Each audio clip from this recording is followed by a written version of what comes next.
to service the American way.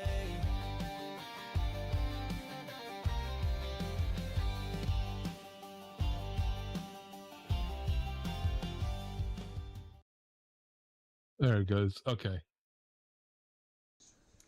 What is going on, guys? We are live, salute to service, and we're a day early, believe it or not. So, tonight was kind of a Johnny on the spot, hey, let's do this type of thing with salute to service. As everybody knows, we normally go live on Saturday at 7. Um, and who knows, you may get a double dose this week. That's still yet to be determined. But tonight was kind of a me and Mr. Decoy here, who is my co-host for this evening. Kind of got a wild hair up our butt. Decided we were going to talk about something, and it deals with the fire service. So we were like, hey, let's turn it into a salute to service episode and let's go with it. So that's what we're going to do. Um, at this point, I'm going to turn it over to my co-host for the night, Mr. Decoy NDA, and let him explain what we're fixing to get into for everybody. Hey, everybody. How's everybody doing? Of course, I'm not much of a really one for a lot of the fire. I'm more LEO, as y'all know. But a big story that broke, and at first I thought it was, a little overhyped and everything, but it was not. After numerous reports, especially coming in from the National Park Service and everything, is that the historic Grand Canyon Lodge on the north rim of the Grand Canyon has burnt down. It is one of 70 buildings that has been affected in the Grand Canyon's National Park area. The Grand Canyon Lodge is very historic due to the fact it was built with the WPA program. The New Deal from FDR in 1934. It was started building in 1927, 28, but most of it was moved around, 1940 to that area. From my understanding, uh, it's only been destroyed twice in its history by fire, believe it or not. The first one was in 1932, and it was rebuilt, so that's why everybody says 1934. And then the second time was earlier this week. Looking at some of the pictures on here, a lot of the cabins that were around it have burned, but it's like a tornado damage. One cabin sitting no more than 200 feet from the one is perfectly still intact, but yet one is burnt all the way down to the foundation, and the main lodge itself is completely gone. I've seen pictures of it, and the only thing that is left is literally just the stonework. Uh, the only thing I can really say on this is it's a wildfire, so it's probably a lightning strike that probably started it somewhere out there, but it's hard to say. I want to say it is a lightning strike. I haven't been able to verify how the fire actually started.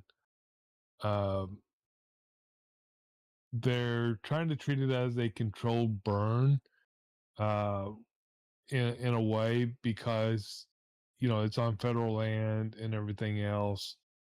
So it makes it kind of hard to fight a fire like this if it is a wildfire. Because being on federal lands, they have different rules and everything else. Uh, so I'm kind of curious to see how it's going to turn out and what actually happened to some of the artifacts that were actually in the actual lobby, like the 600-pound bronze statue of the donkey named Bridie the Bureau. I'm wondering if it got destroyed or if any part of it got saved or what. That's some of the strange items that no one's actually been talking about yet at this point. So I actually, while you were talking, I kind of pulled this up for everybody so they could see it. Um, so this first picture that everybody can see on stream is smoke from the Dragon Bravo fire. Moves over the Grand Canyon along North Rim on Tuesday in Grand Canyon National Park. And then if we scroll down, of course, we get the beautiful pictures from the Grand Canyon. Yeah, before the fire. Before the fire. I mean, this is what you will normally get to see. If we keep scrolling, again, another picture. Smoke from the Dragon Bravo fire settles into the Grand Canyon along the south rim at Mather Point on July 17th in Arizona. Despite recent rains, 2 wildfires have been burning out of control near the north rim of the Grand Canyon, fueled by recent strong winds, high temperatures, and low humidity. So if you go to the Grand Canyon, this is what you're getting right now. Yeah, the other fire is the White Sage fire, and it is like almost 10 times bigger right now than the Dragon Bravo fire, and it's directly to the north of the Dragon Bravo fire. So more than 662 personnel are battling the blaze, including 50 hand crews, 18 engines, and 8 helicopters. The fire grew by more than 700 acres overnight. It was initially sparked by lightning on July 4th, burning in a remote area in the northern region of the park, and grew about 120 acres before rapidly exploding to thousands of acres. Robert Rickey with the National Weather Service and Flagstaff told NPR member station KJZZ-FM, setting the stage for 20-mile-an-hour winds to sweep in July 11th and 12th, destroying at least 70 structures, including a visitor center, gas station, administrative buildings, employee housing, and the historic Grand Canyon Lodge. We'll scroll down. This is a little bit of what Steve was talking about. The lodge stood for nearly a century as the North Rim's only hotel and a destination for generations of hikers and families. So this is what Steve referred to earlier. The cabin beside it, still standing. You can tell it's got a little bit of burn damage to the side of the logs there. And then the cabin here is foundation, pretty much, is all that's left. Yeah, I mean, it's literally like a tornado. A tornado can come right on through, take out your neighbor's house, but leave your house perfectly intact. It says the North Rim is closed for the remainder of the season, with hundreds of park staff and residents displaced, many of whom are now sheltering on the South Rim. And there's a good picture of, what it looked like, as, what they're dealing with out there at the moment. Now, my question, Steve, and you probably know more about this than I do. Along the East Coast, we have hikers that hike up and down the Blue Ridge Trail. Mm-hmm. I wonder if the Grand Canyon kind of has that same thing, where you start at one point, you go to another, and you have to do it in a certain amount of time. I know with the Blue Ridge Mountains, you start in Georgia, and you have to make it up to Maine by a certain period of time, or you can't finish it because of the weather. But I wonder if it's kind of the same there as far as their hikers. That I don't really know. I do know, like, back in like the 70s and the 80s and to the 90s, they used to have burros that you could ride, or donkeys, um, down trails, down from all. It would take you all the way down the elevation to the Colorado River and then back up again. But I don't know if they still have that or not. Uh, Outside of that, I really don't know. The only time I've ever seen the Grand Canyon is flying over it in a plane. And it's like, okay, yep, that's cool. It's a big hole in the ground. So, okay, you said this. The blaze has spread into rugged, inaccessible terrain near the site of the 2022 Dragon Fire, which burned approximately 85 acres. Yeah. So they're dealing with something that they've dealt with before, but I guess the factor they're dealing with in this one that they didn't have to deal with the other one was wind. Yeah, I think that the wind was the main driving factor of the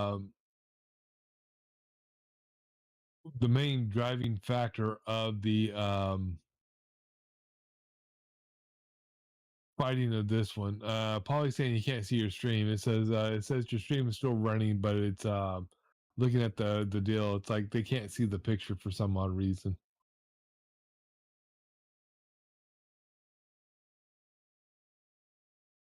Okay. Yeah. The Yeah, it's just a picture of the wildfire. Polly is what it is. Up there it is. But yeah, I think some of it is because it's so remote on where some of this is that it's really hard to get into the to that area. It just yeah. It I think it's, that's why they're going to try to have to treat it as a controlled burn at some point. I mean, they can put down, thousands upon thousands of gallons of retardant around it. They can build a firewall, and they can keep it from spreading unless the winds keep picking up. I mean, 20-mile-per-hour winds don't seem like a lot, but how far can a ember float in 20-mile-per-hour winds before that ember completely goes out?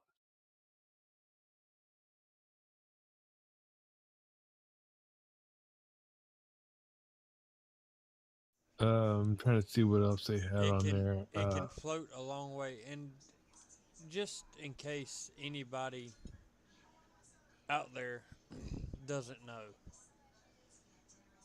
a fire like this, or even a house fire, in that in that case, a 20-mile-an-hour wind can be the difference between a house or something like this being put out quickly and everything being saved, or losing everything. A 20-mile-an-hour wind can cause a fire to jump roads.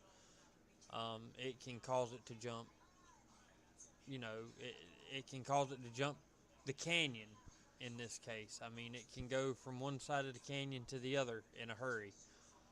All it takes is the slightest little lick of a flame or an ember to drop in the right spot. Um, and Mhm. it has spread from one side of the canyon to the other. Uh, Same with a house fire. I mean, you get a house burning, all it takes is the wind to blow the right direction and an ember or the house beside you being close enough, and now you're dealing with two houses on fire instead of one. And it can turn into a cookie cutter, not a cookie cutter, but it can turn into a domino effect real quick. and in a hurry. So Yeah, I mean, and it don't take long either. I mean, it's literally,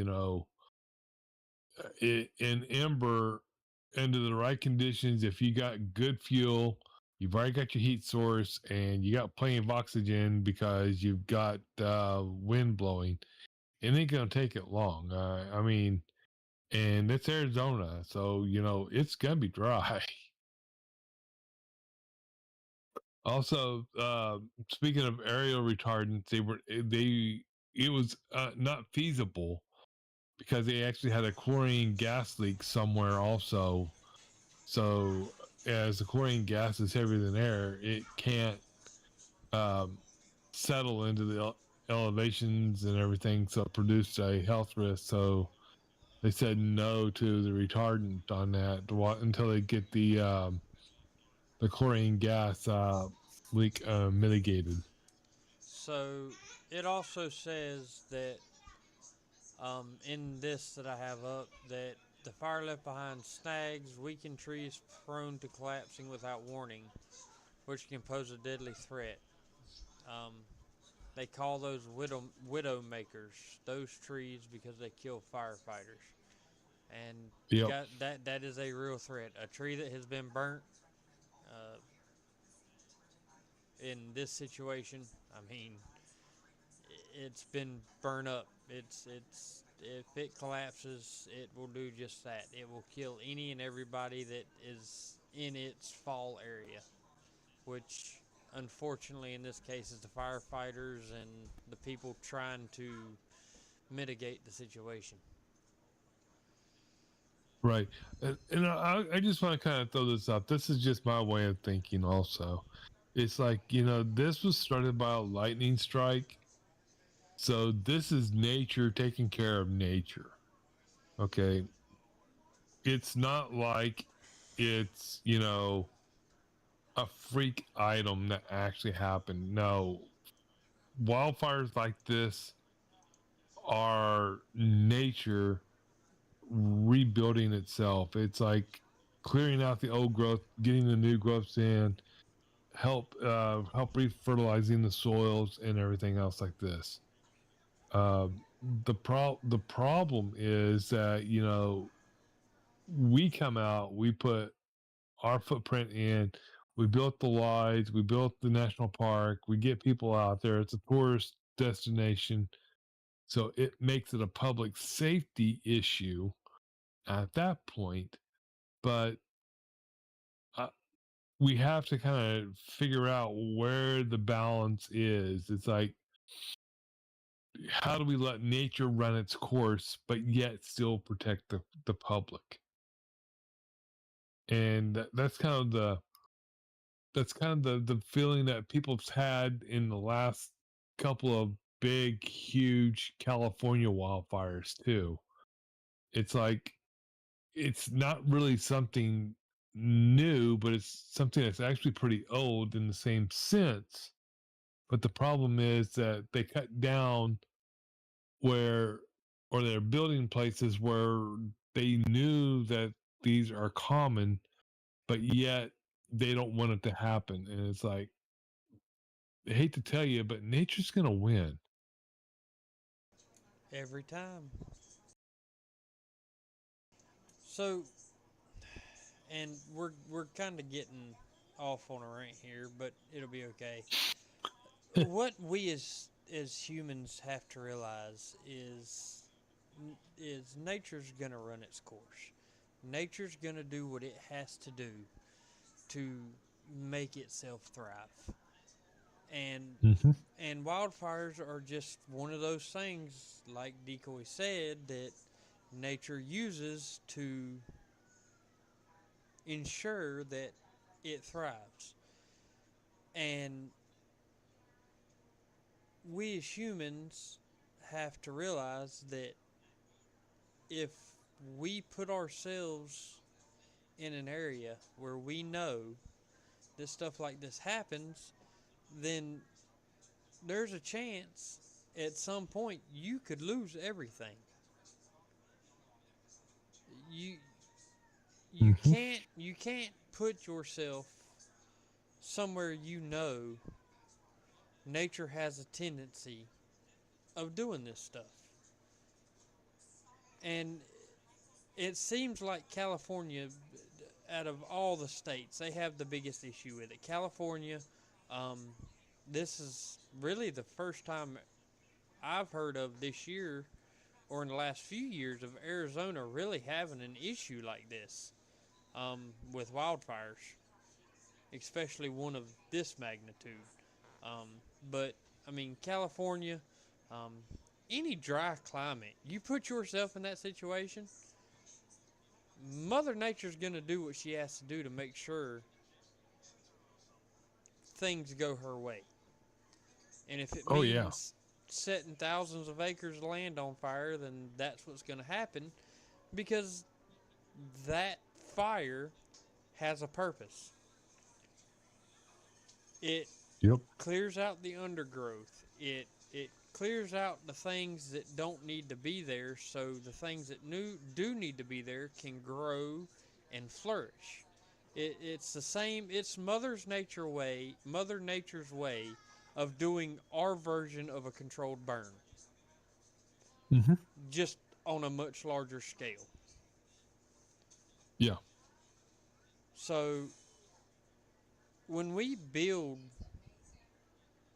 tourist attractions and stuff like that in these areas, I would think in my brain it would be common sense to know that there's a chance that this could happen, that this will happen at some point in time.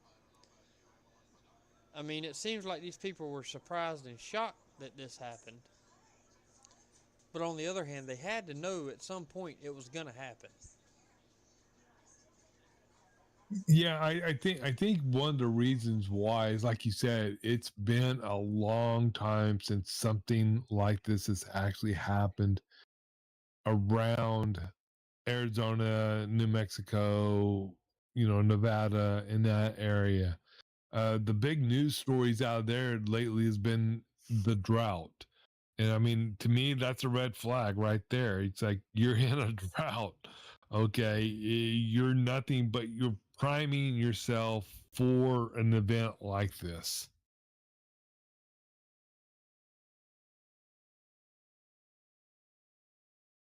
I mean, you take us here on the East Coast.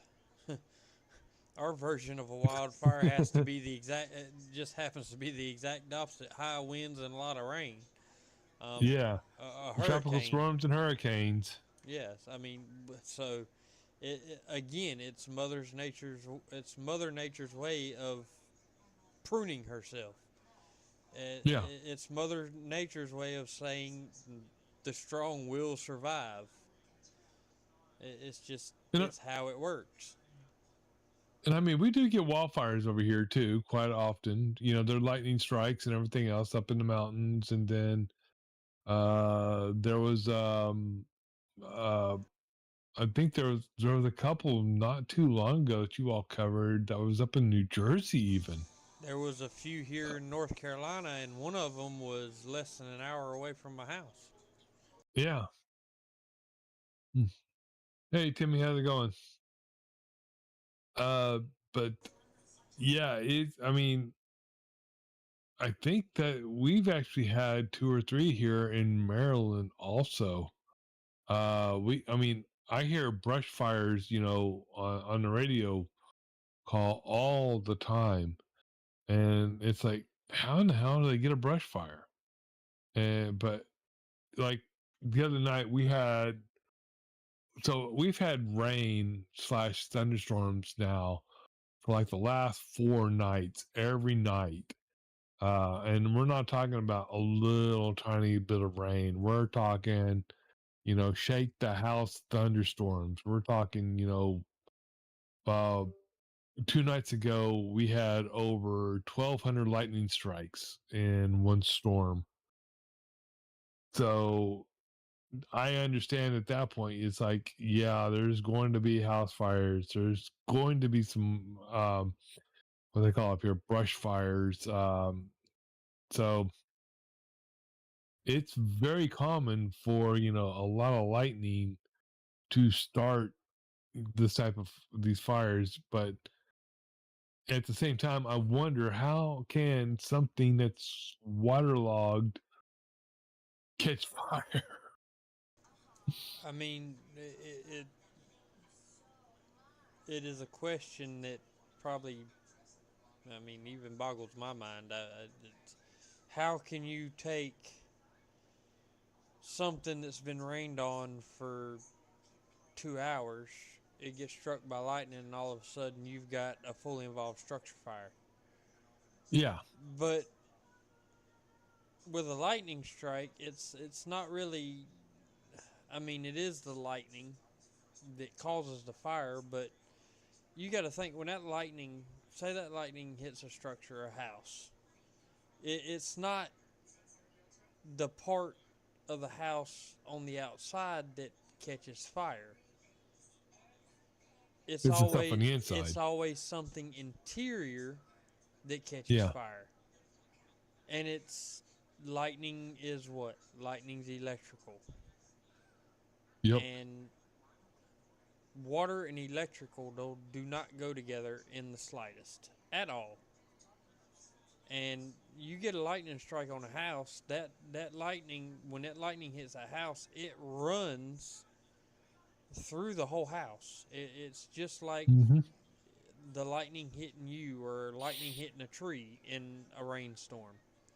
Lightning hits a tree in a rainstorm, what happens? Tree blows apart, and a lot of times it'll catch on fire in the process. Yep. So it's not what it's not the exterior parts of what the lightning's hitting that catches on fire. It's always what's on the inside that catches on fire. Yes, because I mean, like you said, it's electrical, and you would think that it being wet that it would not really catch on fire, but if you really stop and think about it, when lightning strikes a tree, that water just acts just like electrical lines for that to shoot all the way through, and that's what rapidly heats up, because that's what electric is. It's just energy, and energy produces heat, rapid heat, and then that's what makes the trees explode. I mean, there's some. If you want to see some cool videos, go out to YouTube and look at lightning striking trees. You'll see some very, very impressive videos there. Water's a conductor of electricity. Oh yeah. So, I mean, if it's wet and lightning hits it, well, you've got a highly conductive whatever it is, tree, structure, Hmm. car, road, field, I don't care. If it's wet, lightning's electricity, Yep. water's a conductor. You There you go. got your That wires right explains it. there. You basically got a hot and a ground Yep. at that point. So, and I know this is seems like it's turned into salute to weather, but you also have to think about in a lot of this the people that are out there in it.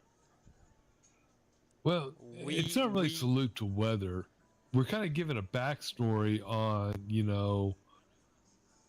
the reasoning behind why wildfires are wildfires and not considered to be, controlled burn. Whether they just don't call it a controlled burn, in a sense, to what a wildfire really is.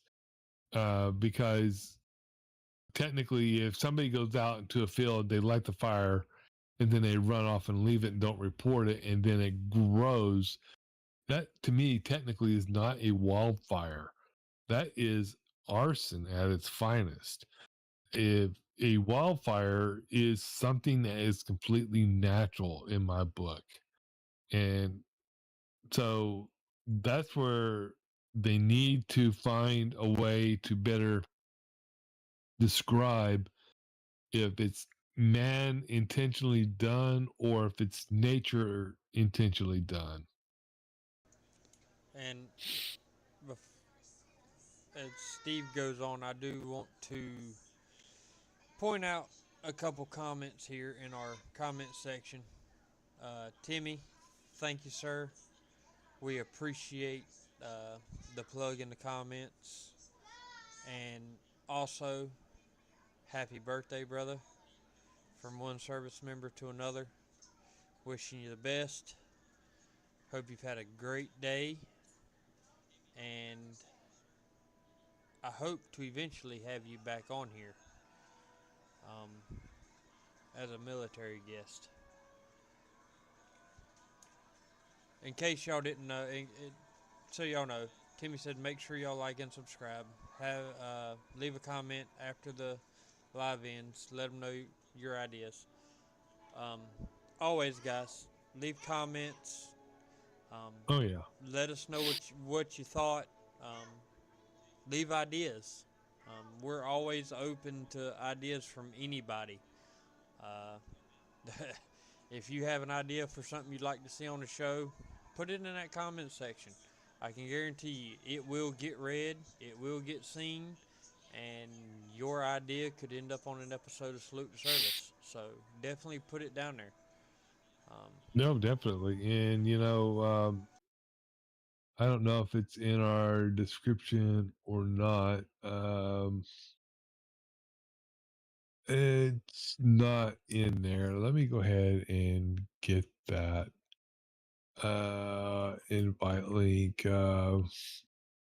Uh, while and while Steve's it's doing not there. that, if you Where it? if you are a military uh, service member, men, women, or you are a public service worker, a teacher, and our newest addition to Salute to Service are blue collar workers.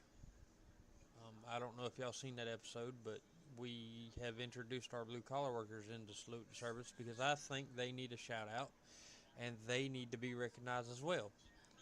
So if you match any of that criteria and you would like to be a guest on Salute to Service, then please let us know. We will get you on here and we'd love to have you. Um, if you want, Yeah, I just posted the link right there to our squad Discord.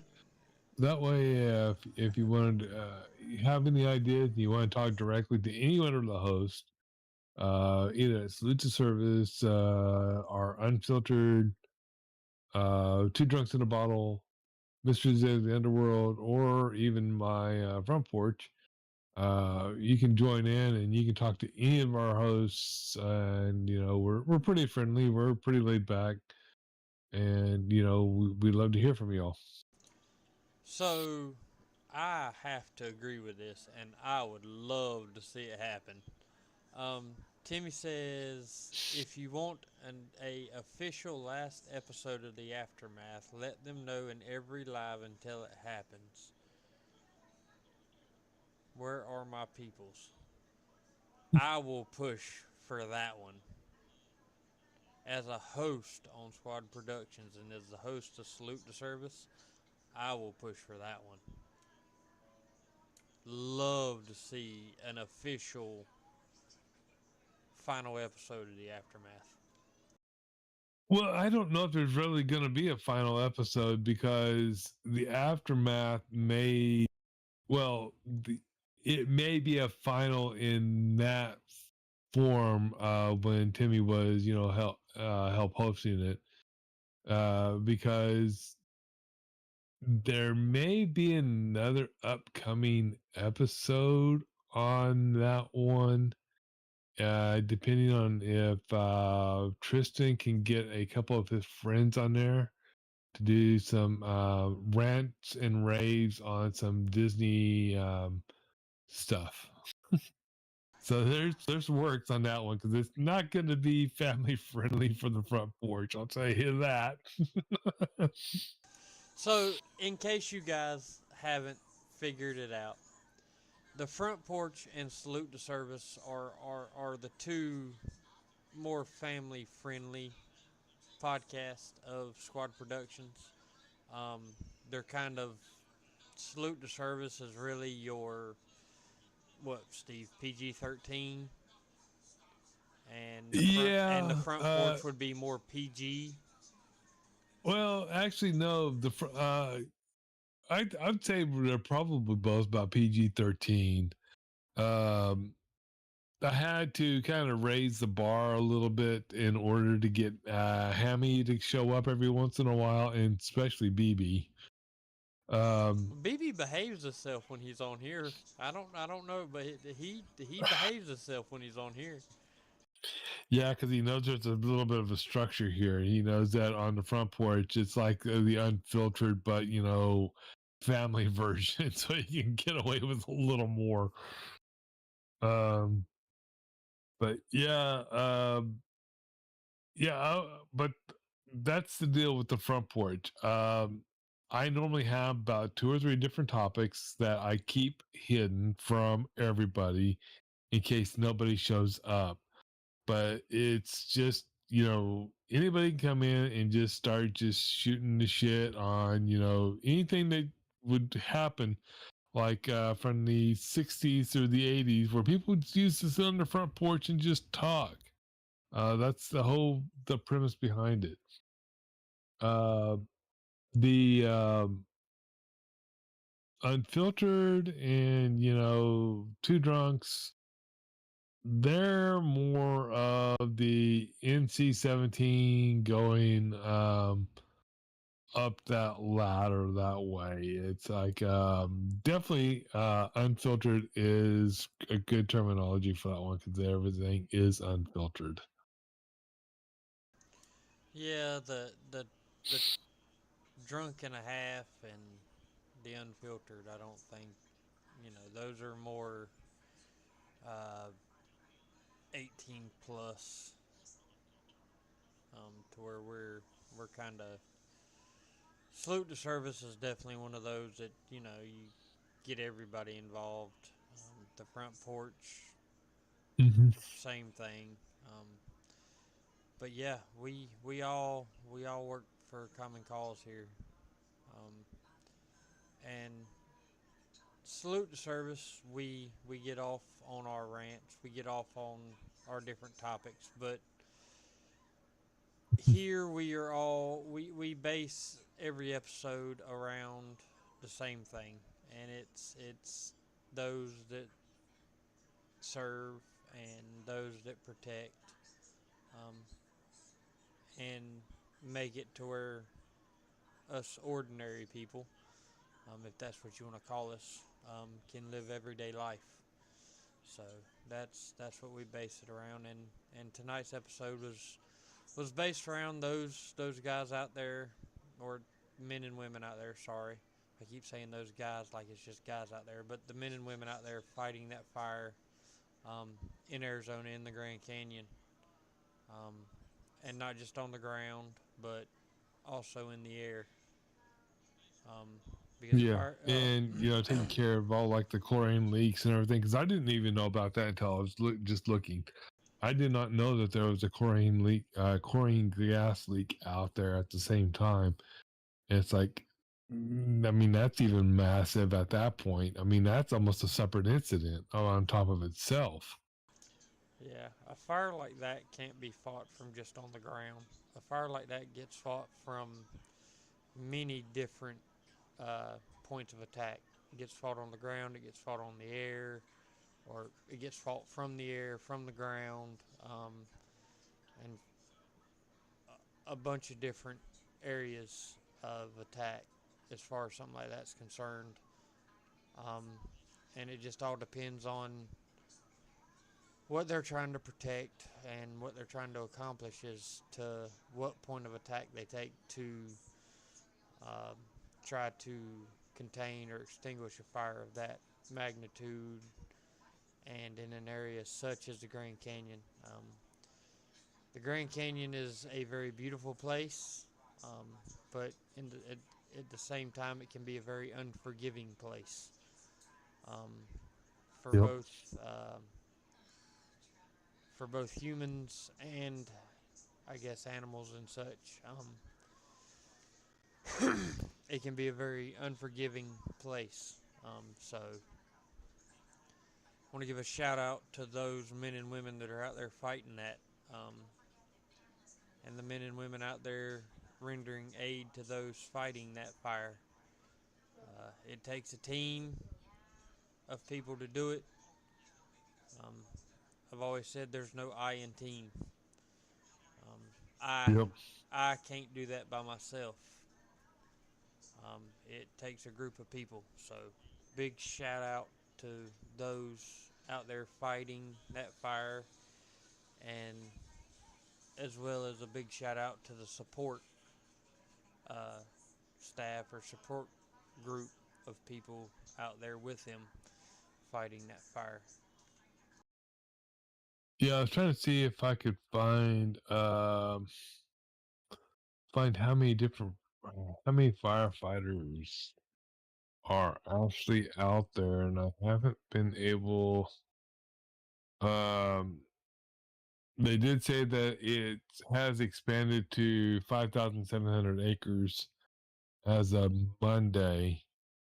So that's.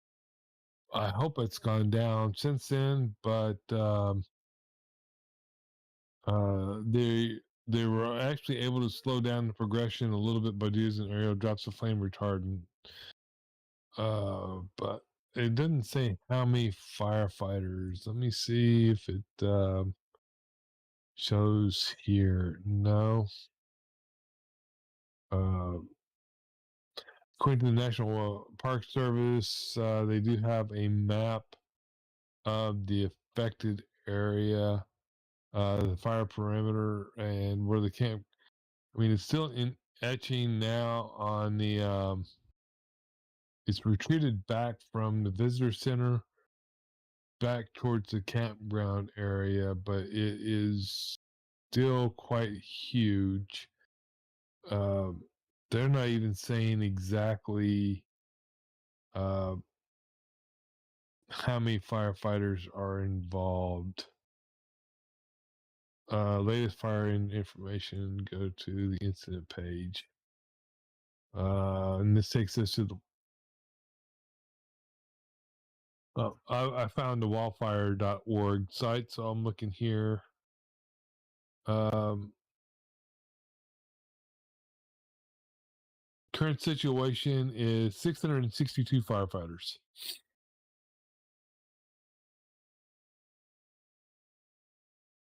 Yeah, that's quite a A few. lot of firefighters. Percentage perimeter contained is 0%. Most of it is a mixed coffeer, aspirate, regeneration, and ponderosa pine forest is the fuels involved.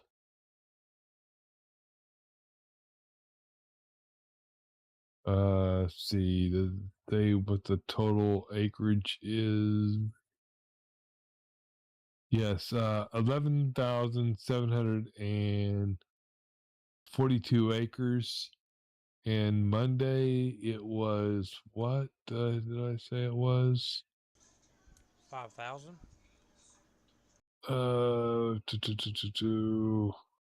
See if I can find it again.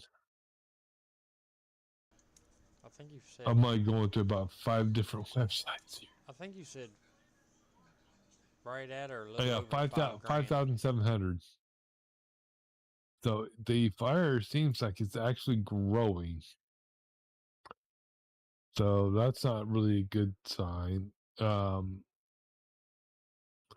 But it's still on the south of the basin, but on the north rim still.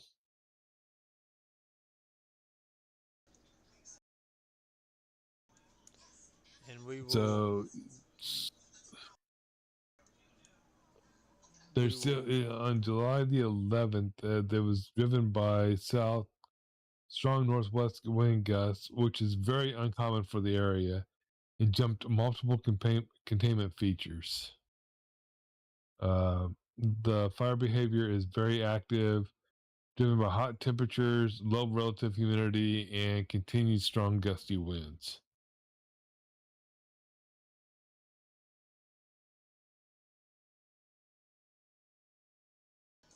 Those winds are going to be something they're just going to that's going to be something they're going to contend with there, especially in the Grand Canyon, depending on elevation.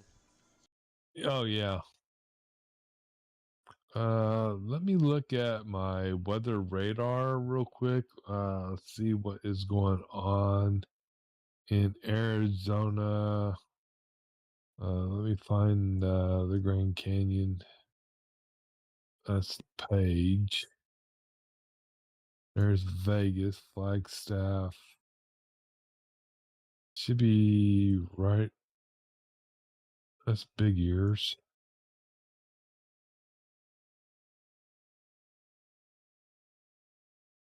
There's Beaver. That's Nevada. That's Henderson.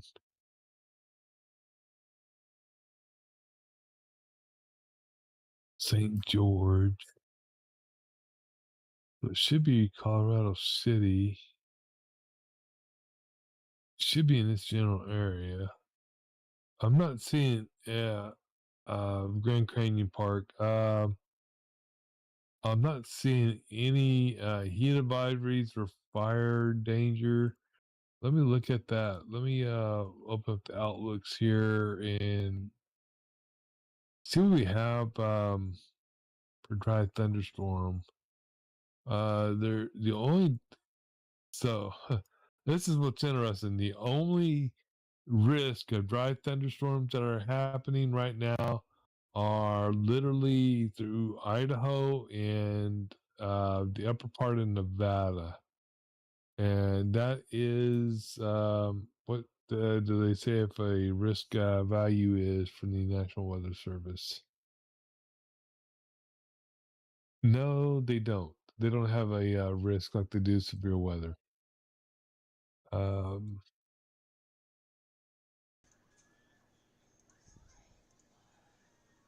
They do have storms moving through Grand Canyon National Park right now. Um, yeah, let me look at the according radar. according to NOAA, there are some storms moving through that area as of 11:15. They have uh, a small cell moving through Grand Canyon National Park. So, and there's a bigger one behind it. So that Yeah, could. and the bigger one is producing quite a bit of lightning also. So it can actually re-trigger with the relative humidity levels and the fuel really, really dry. It is, let's see, let me see if I can just do this real quick.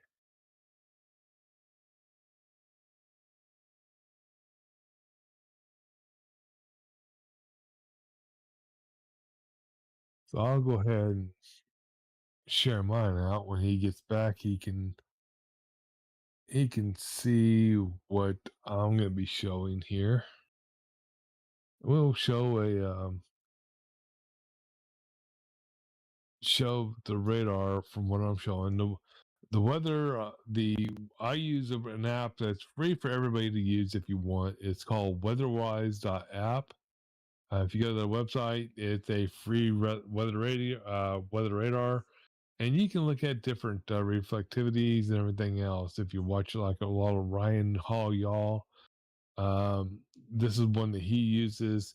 You can actually see storm chasers out in the fields live in it. You can if you follow like Ryan, you can learn to read radars and really get a lot of stuff along the way. Uh,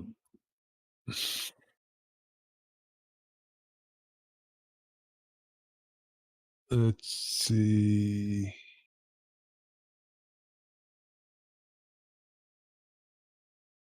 So I was telling him I've got my weather radar open right now, kind of showing this. If you wanted to flip over to my screen real quick.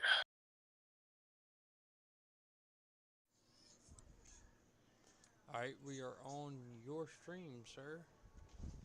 Okay.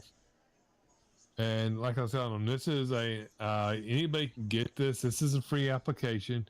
It's basically you just go to weatherwise.app and you can get a free weather radar program.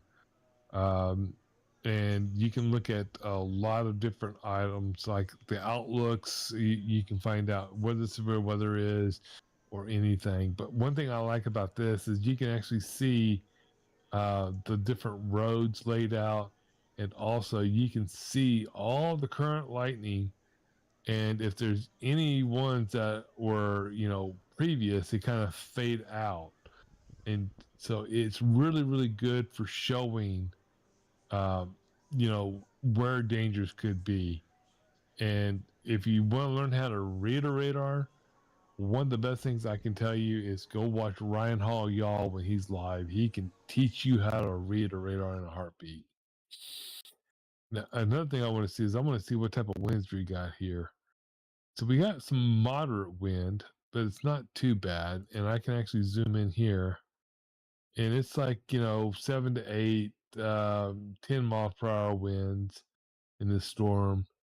Uh, that's nothing to be looking at. But you can actually kind of tell green is away from the radar, red is towards the radar site.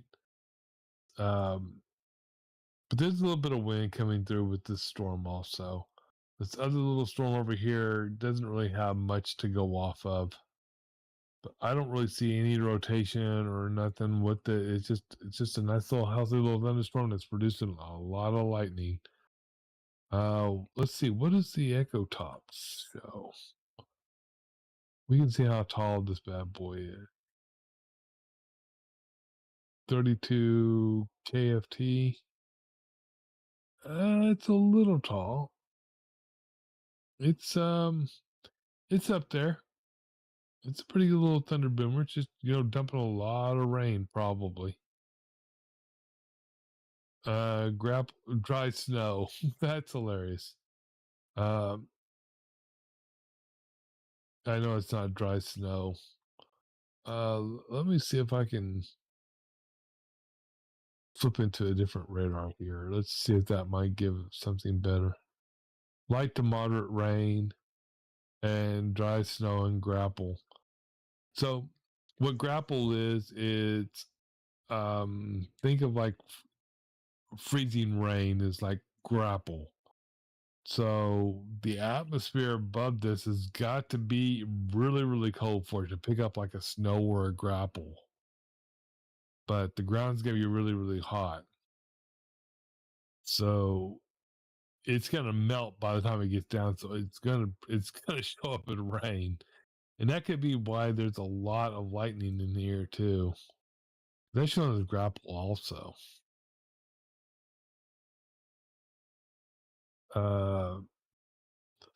It's producing a little bit, but here's the deal. So they're getting 0.2 inches of rain per hour off of this little storm. So it's barely producing anything on the ground. So yeah, it's 0.0 inches, 0.1. Back here when it first started, it got about half an inch. So it looks like it's dying out. It's just a little blip. I'll use the word blip. I like that word. And you can kind of just tell it's just fading in. So, but yeah, definitely check out weatherwise.app. And it's like I said, it's a free radar. It's available for anybody. Just check it out.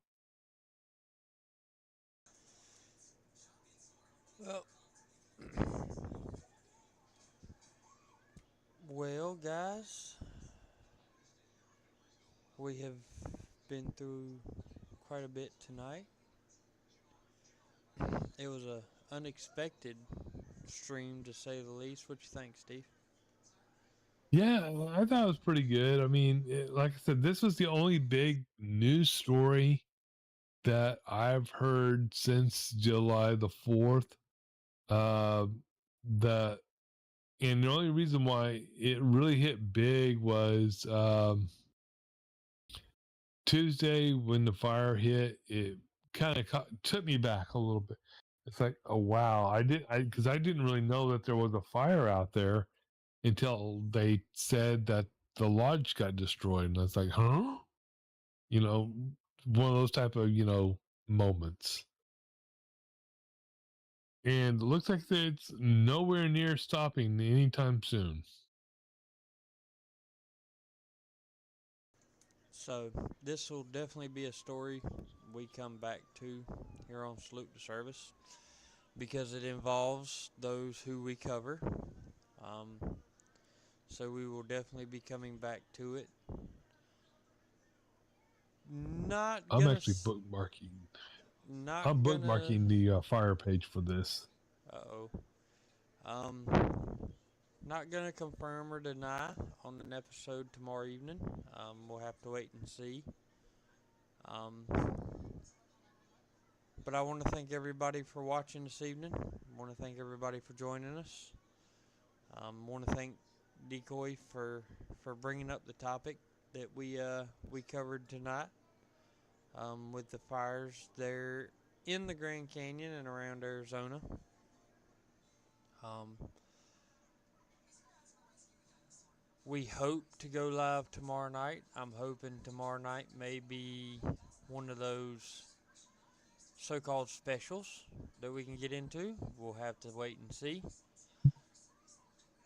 Um, but yeah, Steve, thank you, sir. Appreciate you.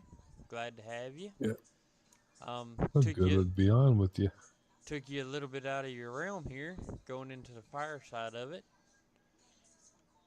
Yeah, well, like I said, this one kind of hit a little on the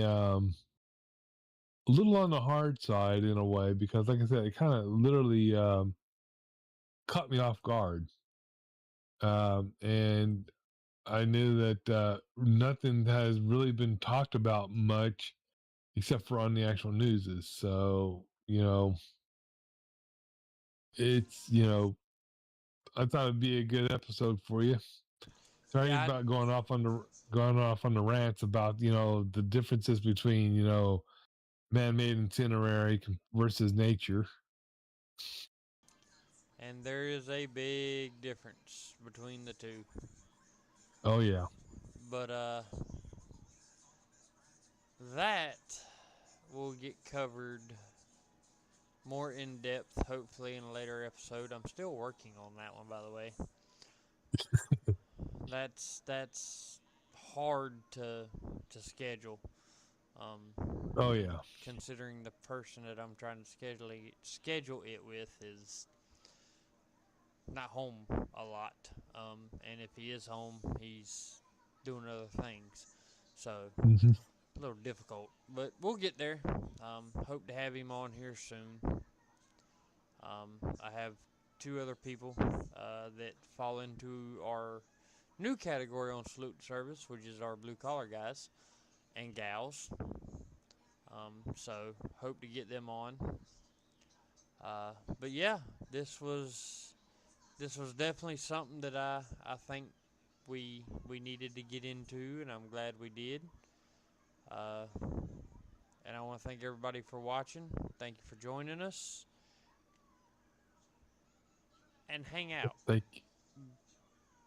for tomorrow night because tomorrow night may be a humdinger, or it just may be another normal episode.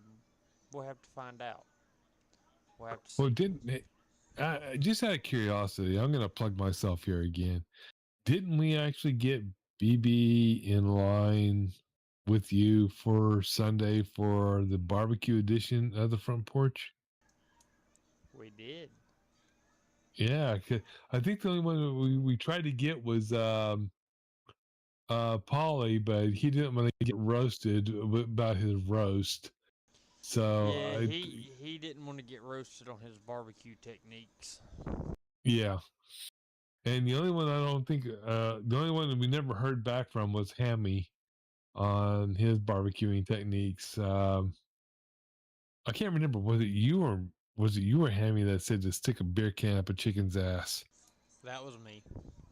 Okay, that was you. Okay, because I knew it was one of you, and it's like I need to try that one of these days because I just spent 3 hours today deep cleaning my grill, I'm a firm so I could. believer. I'm a firm believer in shoving a beer can up a chicken's ass.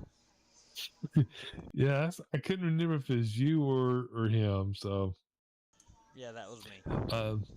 yeah. See, that's my old age. They're kind of kicking in. It's getting up there about late in the evening, so it's about time for the Geritol to kick in. I heard that. Well, again, guys, thank y'all for joining us. We look forward to seeing y'all next time on Salute to Service. Until then, I'm Tater, I'm Decoy. and we will catch y'all on the next episode. Later. Whack out.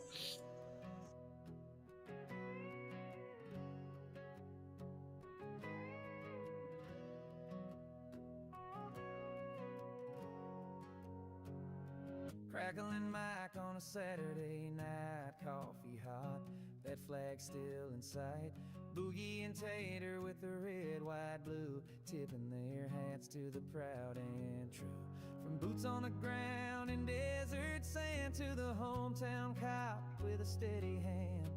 Sirens wail, but they stand tall, answering duties, never failing call. Salute to service, hear the stories unfold of heroes young and the brave and bold. From chalkboard lines to the engine's roar, to the garbage truck and the grocery store. American born with hearts ablaze, fists in the air as the eagle sways. They don't wear capes, but they save the day, so we salute to service the American way.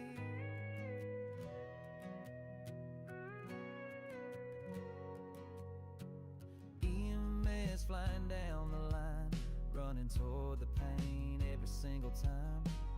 Firefighter breathing smoke and flame, teacher in a class calling every kid by name. And don't forget the hands that clean, the ones who work behind the scene. Trash gets picked, lights stay on because of folks that just push on.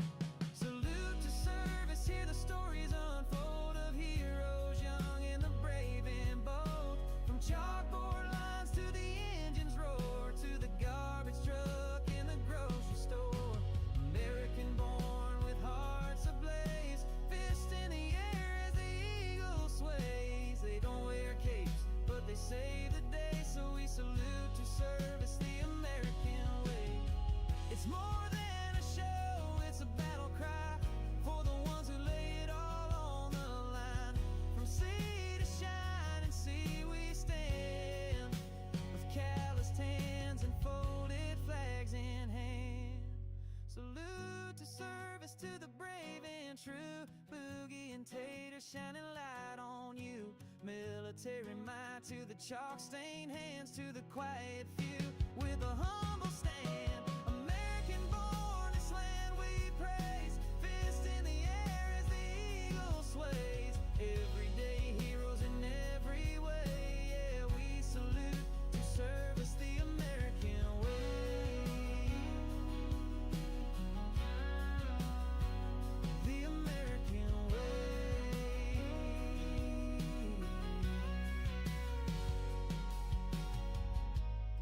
Here's to the ones that don't make the news, but keep this country running. We see you, we thank you.